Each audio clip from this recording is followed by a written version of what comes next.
Hello everyone, आज हम सीखेंगे कि ईआर फॉर यू सॉफ्टवेयर के अंदर अकाउंट सेक्शन के अंदर जो debit note and credit note का ऑप्शन होता है वो किस तरह से वर्क करता है। तो हम क्लिक करते हैं credit note and debit note option के ऊपर। वहाँ पर जब हमने क्लिक किया तो हमें इस तरह का इंटरफेस यहाँ शो होता है। इसमें हमारे पास पहले ही ऑप्शन होता है वाउचर मोड। वाउचर मोड के अंदर दो ऑप्शन होते हैं, पहला होता है जनरल, दूसरा होता है प्राइस डिफरेंस। जैसे कि हम जानते ही हैं कि जनरल का मतलब होता है कि जो आप डेबिट नोट या क्रेडिट नोट बना रहे हैं उसका जो भी ट्रांजेक्शन होगा, जो भी कैलकुलेशन चलेगा वो बिल अमाउंट के ऊपर चलेगा, वो बिल अमाउंट के ऊपर चलेगा। लेकिन अगर आप प्राइस डिफरेंस सेलेक्ट करते हैं तो ये आइटम पे रिवर्स होके जो भी रेट वगैरह होगा वो रिवर्स होके चलेगा। इसको हम अभी आगे डिटेल में समझेंगे। सबसे पहले हम जनरल के बारे में डिस्कस करते हैं। तो जनरल को हमने सेलेक्ट किया। जनरल को सिलेक्ट करने के बाद हमने यहाँ पर सिलेक्ट किया एज अ कस्टमर। तो अब हम आपको समझाने के लिए एक हम न्यू फ्रेश कस्टमर बनाते हैं, उसके अकाउंट पर आपको हम डिटेल में एक्सप्लेन करेंगे। तो सबसे पहले हमने सेल स्क्रीन के ऊपर एक नया कस्टमर बनाया जिसका नाम रखा हमने सुमित मोहन। ये हमारे न्यू कस्टमर है, इनका हमने एक नंबर डाल दिया। ये एक हमारा एक डमी नंबर है। तो हमने इस नंबर को डाल दिया है। यहाँ पर हम एक आइटम सील कर रहे हैं, कोई भी एक रेंडमली का आइटम सील कर रहे हैं और इस आइटम को हम सील कर रहे हैं क्रेडिट के अंदर। अभी हम इसका कोई भी अमाउंट नहीं ले रहा है, इस आइटम को 100 रुपीज़ क्रेडिट में सील करना है। तो हमने इस आइटम को यहाँ पर सेव कर दिया है और ओके बटन पर क्लिक कर दिया। तो अब हम आपको देख सकते हैं कि ये आइटम हमारा एक सेल हो चुका है। कस्टमर का नाम है हमारा सुमित मोहन। तो सबसे पहले हम आपको आगे debit note credit note explain करने से पहले इस कस्टमर का लेजर आपको दिखाना चाहेंगे ताकि आपको डिटेल में सारी चीज़ें समझ में आए कि हम किस तरह से इसका यूज़ कर रहे हैं। तो हम अकाउंट सेक्शन में गए, हमने इसका लेजर चेक किया है, यहाँ पर सिलेक्ट किया हमने कस्टमर। कस्टमर का नाम हमने सर्च किया है यहाँ पर सुमित मोहन। अब आप देख सकते हैं कि यहाँ पर हमारा सुमित मोहन का जो अकाउंट है डिस्प्ले हो गया है। तो हमने सुमित मोहन का एक बिल क्रिएट किया है जो 100 रुपीज़ का बिल अमाउंट है, जो हमें डेबिट में शो हो रहा है कि अभी हमने सुमित मोहन को कोई भी पेमेंट नहीं करा है, कोई भी पेमेंट नहीं करा है। मतलब सुमित मोहन ने हमें कोई भी पैसा नहीं दिया है। सुमित मोहन ने हमसे जो माल खरीदा है, जो बिल हमसे लिया है, वो हमसे क्रेडिट में लिया है, पेमेंट नहीं करा है। तो चलिए अब हम डिस्कस करते हैं हमारा credit debit note and credit note के अंदर पहला सेक्शन है हमारा।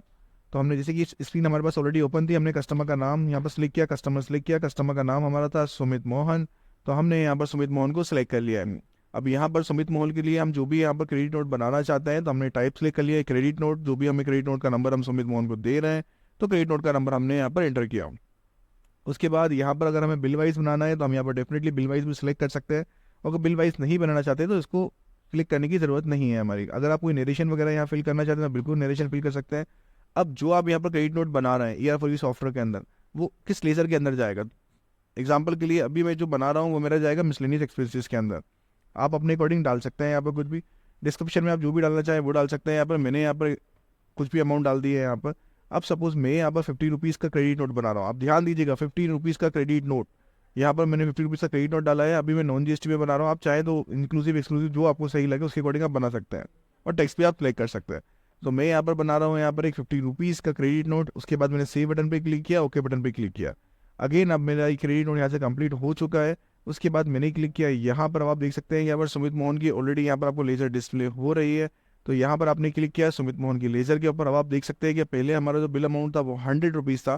पहले बिल अमाउंट 100 रुपीज़ था, लेकिन हमने 50 रुपीज़ का क्रेडिट नोट कस्टमर को दिया है। 50 रुपीज़ का क्रेडिट नोट कस्टमर को हमने दे दिया है। इसका मतलब क्या है कि हमारा जो बिल अमाउंट था 100 रुपीज़, उसमें से हमारा माइनस हो गया 50 रुपीज़। तो हमारा लेजर का जो क्लोजिंग बैलेंस बच रहा है वो है 50 रुपीज़। दैट मीन्स अब जब कस्टमर पेमेंट करेगा तो हमें 100 रुपीज़ का नहीं पेमेंट करेगा, वो हमें पेमेंट करेगा 50 रुपीज़ का, क्योंकि हमने उसको 50 रुपीज़ का क्रेडिट नोट भी दिया है। आई होप आपको ये प्रोसेस समझ में आई होगी कि कस्टमर के लिए हम क्रेडिट नोट को किस तरह से एंट्री करते हैं। अब हम आते हैं सेकंड प्रोसेस के ऊपर। जैसे कि अभी हमने ये किया, ये हमने बिल वाइज किया है यहाँ पर। अगर सपोज आप आइटम वाइज करना चाहते हैं तो डेफिनेटली आप आइटम वाइज भी कर सकते हैं। उसके लिए आपको यहाँ पर प्राइस डिफरेंस सेलेक्ट करना पड़ेगा। करने के बाद आप वापस यहाँ पर क्रेडिट नोट आप सेलेक्ट करेंगे। क्रेडिट नोट सेलेक्ट करने के बाद अगर आपको दोबारा इनवॉइस नंबर के अगेंस्ट से बनाना है, अभी हम ऑलरेडी बना चुके हैं इसलिए यहाँ नहीं आ रहा है। साथ ही साथ यहाँ पर हमने एक चीज़ और की है कि हमने यहाँ पर कस्टमर का नाम जो है वो सिलेक्ट नहीं किया, इसलिए यहाँ पर बिल नंबर नहीं आ रहा है। तो सबसे पहले हम कस्टमर का नाम यहाँ पर हम सिलेक्ट करेंगे। हमारे कस्टमर का नाम था यहाँ पर सुमित, तो हमने सुमित जी का नाम से यहाँ सेलेक्ट कर लिया है। अब हम यहाँ पर क्लिक करेंगे तो ऑटोमेटिकली हमारा यहाँ पर आ जाएगा। तो आपको एक बात का ध्यान रखना है, हमेशा सबसे पहले कस्टमर का नाम आपको सिलेक्ट करना है। अदरवाइज यहाँ पर जो बिल नंबर जो है उसके जितने भी बिल्स हैं वो आपको यहाँ पर डिस्प्ले नहीं होंगे। तो जैसे कि अब हमने प्राइस डिफरेंस यहाँ पर सिलेक्ट किया है, वाउचर नंबर जो भी हम कस्टमर को दे रहे हैं क्रेडिट नोट का, हम यहाँ पर वाउचर नंबर डालेंगे। अब वाउचर नंबर डालने के बाद हमें यहाँ पर देखिए, आप देख सकते हैं कि पहले हमारे पास जो हमने जनरल सिलेक्ट किया था वाउचर मोड, उस टाइम पर हमारा लेजर नीचे आ रहा था, लेकिन अब हमारा लेजर नीचे नहीं आके ऊपर आ रहा है। तो यहाँ पर हमें अपना लेजर सेलेक्ट करना पड़ेगा और यहाँ सेलेक्ट करने के बाद हमने इसको सिलेक्ट किया। उसके बाद जैसे कि मैंने आपसे कहा था कि ये आइटम वाइज चलता है कि आइटम का रेट हम यहाँ से रिवाइज कर सकते हैं। एग्जाम्पल के लिए कि हमारा जो भी आइटम था उस बिल के अंदर तो यहाँ पर हम उस आइटम को सर्च कर, आप देख सकते हैं कि मेरे उस बिल के अंदर जो मैंने ऊपर बिल नंबर सेलेक्ट किया है, ओरिजिनल इनवॉइस नंबर 444 टाइम 02, उसके अंदर मेरा आइटम था मैगी। तो मैंने यहाँ पर मैगी सेलेक्ट कर लिया है, ऑटोमेटिकली उस प्रीवियस आइटम की मेरे पास पूरी डिटेल उठ के आ चुकी है कि यहाँ पर मेरा वो आइटम कितने का था। अब यहाँ पर जो भी मुझे रेट में चेंजेस करना है, अब ध्यान दीजिएगा, जो भी मुझे रेट में यहाँ पर चेंजेस करना है, सपोज मैंने 100 रुपीज़ डाल दिया था लेकिन मुझे इसको 80 रुपीज़ में देना था सपोज, तो मैंने यहाँ पर उसका रेट चेंज करके 80 रुपीज़ कर दिया है और सेव बटन पे मैंने क्लिक कर दिया है। जैसे ही मैं इसको सेव करूंगा और ओके बटन पे क्लिक करूंगा तो मेरी एंट्री यहाँ पर सक्सेसफुली हो चुकी है।